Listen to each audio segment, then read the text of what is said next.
Hi there, Dr. Gary here on the road. We are dental practice brokers nationwide.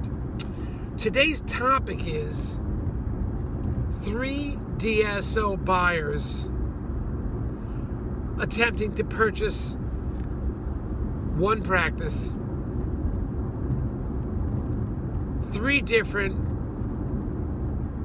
approaches and characteristics.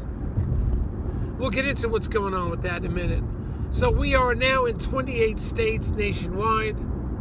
We have 10 employees, 2 CPA accountants, marketing director, a operations director, and 5 development acquisition people.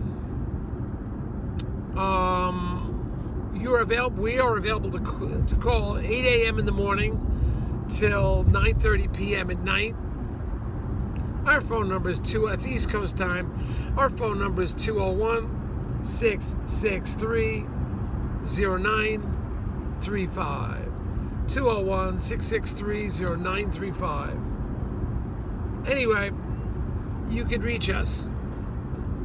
Now, everything you're about to hear is for entertainment purposes. It's not legal or business advice. So, please bear that in mind. The information, as I say, is for you to utilize for this entertainment purposes, but we think we bring valuable information to the table. And we've done over 150 closings. We're doing this for 12 years, and I think we have some pretty good working knowledge of the field. Today's before we get into it, remember, if you're selling and you think you want to sell to a DSO, please call us because we work with them all the time. They pay our commission. And my latest deal, as we've done before, I'm getting the legal fees reimbursed at closing. Certain criteria approach to that, but pertain to that, but we could often get it done. Our commission is generally paid by all the DSOs, so it's not going to cost you anything as a seller. And then if we can get your legal fees paid, that's even better, or reimbursed at closing, that's even better. So just give us a call on those things.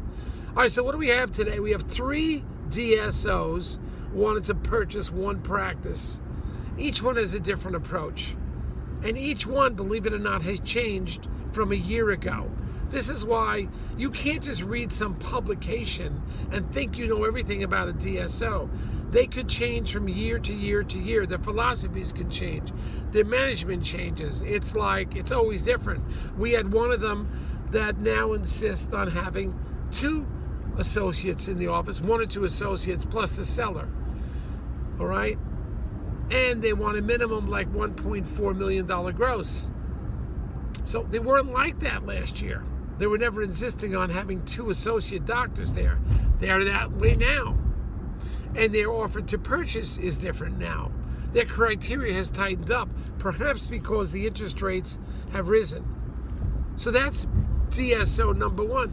DSO number 2 was the last one to find out about the practice, moved the fastest to put the letter of intent in.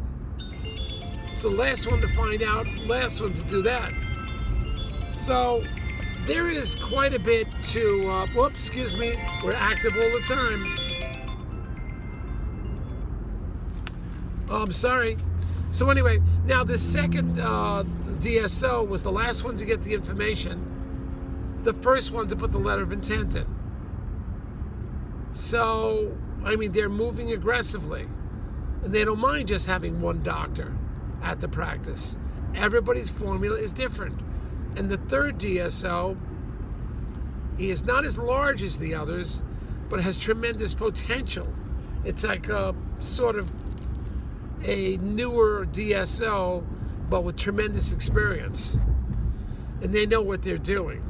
So a smaller DSO that's newer to the field, but has management that's been in the business longer than most other DSOs have been around.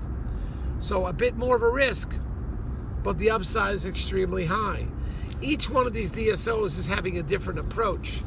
And as I say, the characteristics of each one of them is different than a year ago. It just changed. And this is why we as brokers are trying to keep you aware of this and abreast of it. We know because we're doing We're getting the letters of intent. We're in the contract negotiations, seeing what's going on. So that's the real, you want to know what the status of a DSO is, what they're looking for, how their buying habits are. You've got to understand and monitor them right now. In contract, with letters of intent, you can see how aggressively they're moving. That's your real answer. It's not some magazine or press release or somebody you met at some convention by hearing them lecture. No. It's what are the negotiations right now? What does their contract look like right now? That is your answer for DSOs and what the certain characteristics are.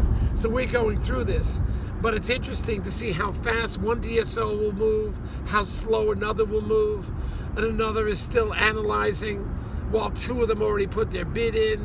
We're waiting for the third bid, and we're in the market. We'll keep you posted what happens, but you've got to be in the game, and this is where we think we can help you as brokers to pick and choose, because our commission is the same. Doesn't matter to us who you sell to, but I want you to be successful, and this is real important to us.